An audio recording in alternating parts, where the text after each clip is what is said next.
Greetings. Pastor, who is the enemy? Or what is the enemy?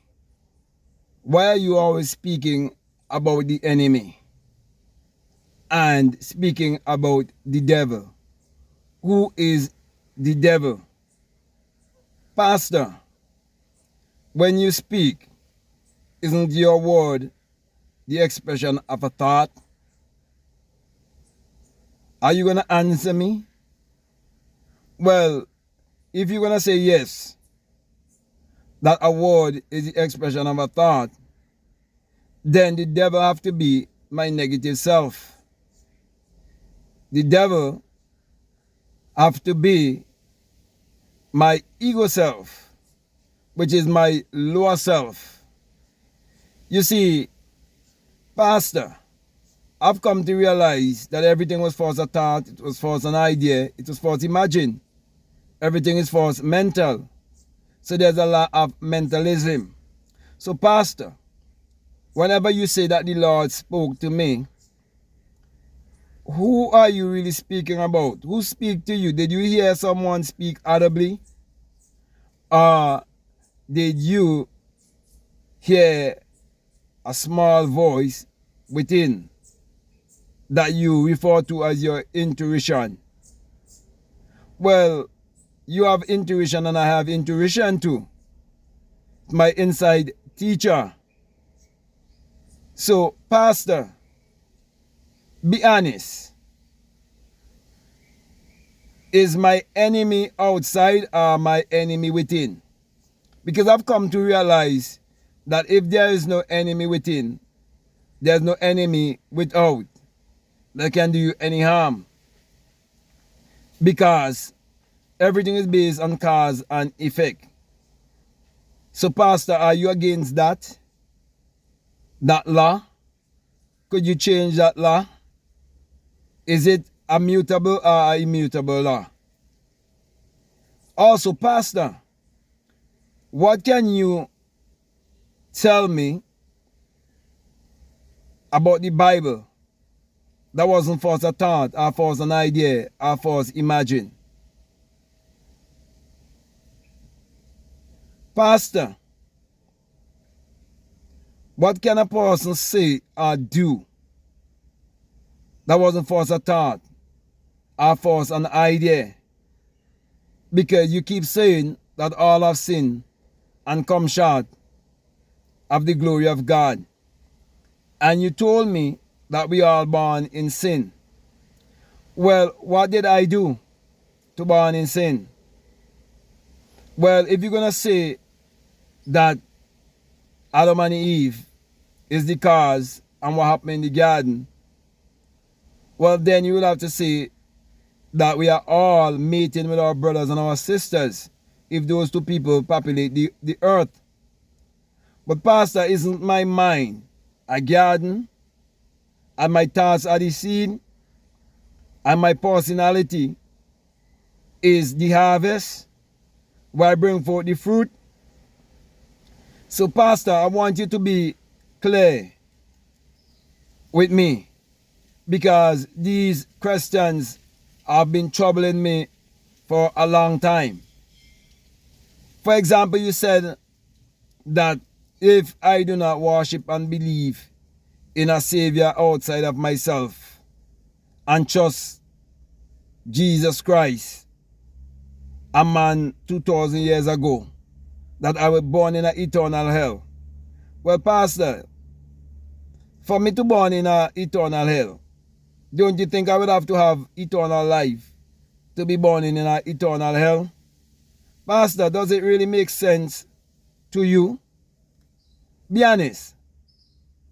Also, Pastor, you've been using Malachi 3 to beseech of me to pay tithes and offering. And there's a promise in Malachi 3 that says, try me now and see if I wouldn't open the floodgates of heaven and pour you out a blessing that you do not have room enough to receive. And to be honest with you, been 10 years now, I've been very, very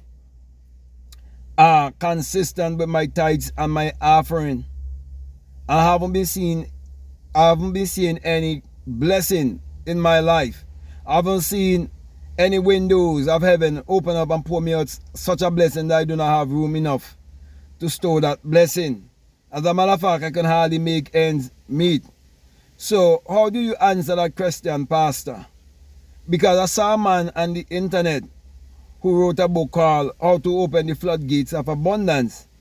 And he says that the first person I must give 1/10 of my own, it must be myself. Is he speaking the truth? He also states in that book that God in man is man's imagination, man's awareness of being. What do you think of such a man? Also, Pastor, I want to ask you, why is it that most Christians, especially women, why is it that they never overcome gossiping? Why they are always speaking about each other when the Bible says that the power of life and death is in the tongue? And then they're not speaking life, they're always criticizing. Why is it that people in the congregation are always judgmental and condemnatory? Why is it they have so much doubt and fear and guilt and shame? When we're born in this world without guilt and shame and even without a religion. So, Pastor, I've had many questions, and there's too much questions and there's hardly any answer. And when we find people like BlackMadGuru on the internet, you will say that they are demon possessed, they lost their mind, they are false prophet. But when these men speak, they are making more sense to me than what you've been telling me. For example, he's teaching that the Bible is a book of mind science and must be interpreted psychologically. It must be interpreted esoterically and metaphysically. And all of that just means that it must be pointing to look inwardly. And you have to take responsibility for your thoughts and your actions, because it is your own thoughts that is creating your reality and creating your personality. So, Pastor, are you going to use words to convince me that the Bible is not a book of mind science? Isn't your mind you're using to try to convince me that this man is teaching heresy? So, you see, it's very important for you to learn to question your pastor or question anyone who wants you to believe in a Lord or God or Savior or some Redeemer outside of yourself. You see, for example, if I wanted to have a Christian audience on the internet, all I needed was to do is to mention Jesus, Lord, and God, and speak about the Bible on one level, which is just the physical level. But if you be honest with yourself, you would realize that you are physical, you are psychological, and you're spiritual.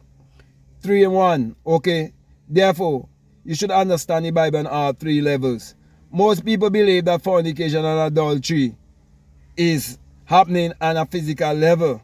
But when you tell them they're committing financial adultery and financial fornication, nobody wouldn't agree. Okay? And when you tell them that they are committing fornication and adultery spiritually, no one will agree, because you've been teaching the Bible only on one level. So, Pastor, these are some questions I would like you to address. And for those who are on the internet who are trying to move away from the church system but still having a certain gathering, and they might call the building the studio or whatever, yet still preaching these things, well, I have all these questions and I'm looking for the answer. Okay? Because even the law of attraction and manifesting things in my life, I'm told that those things are demonic. Yet, these same people who are teaching that these things are demonic, these people are gaining from being on the internet, and they are making a lot of money. Is money demonic? Pastor, I would like you to answer. Okay? Because money, your private jet, your luxurious vehicles, all these things, they were first a thought in someone's mind, first an idea, it was first imagined. And most of these inventors are the minds from which these things came from. They were never really religious men and women. So, Pastor, I'm not trying to be a confusion person, and I don't want you to use any scripture to make me look like a troublemaker, try to mess with your congregation. So if you cannot answer these questions, this is the last time you see my face in your congregation. Oh, Pastor, one more thing I want to ask you. What happened in 2020 to 2022? What happened to the scripture that says that you must forsake not the assembling of yourself together? How is it that when the system said there's only certain amount of people could have gathered themselves in the house of the Lord, how is it you guys never use those scriptures? And how is it that you all were so quiet and was lying so low in 2020 to 2022, and after the big pandemic settled down, all at once the Lord starts speaking to you all again, and you all starting saying all the things that you used to say before? So there's a lot of questions and people need answers. If you're listening to me and you're one of those persons who have all of those questions and you need answers, I'm saying to you that you're listening to one who would have experienced the virgin birth, the birth from the skull. And I'm telling you that there's no man that is coming to save you. You have to save yourself, because true salvation is self-realization. For God in man is man's awareness of being, man's imagination. Don't make anyone rob you from the power of your imagination, which is God in man. So with that being said, my brother and my sister, I want to thank you very much for listening to me. I want to say to you, if this is the very first time that you're listening to me, what I'm saying, if it makes sense, if it really resonates with you and you haven't subscribed already, I definitely want to encourage you to subscribe, to like, to comment, or to share this video. Also, if you like to follow me on Instagram, you like to follow me on TikTok, you can definitely follow me at BlackMadGuru. And I will definitely encourage you to get my latest book, which is called The Secret Vagina Mystery of the Virgin Birth. Along with that is Spiritual Recipe for Better Living, how to turn water into wine, meditate to eradicate poverty, and much more. Also, if you like to be a part of my Patreon community, you're most welcome. But for people donating $20 or more, you have access to a course that is called The Inner Sound Science and Technology to Create Your Reality Consciousness. And along with that is a bonus course on self-concept. So my last encouragement to you is to make sure that you check out all of the links that are down below and let your intuition lead you and guide you into what to do. So with that being said, I just want to say peace, love you all, I'm out.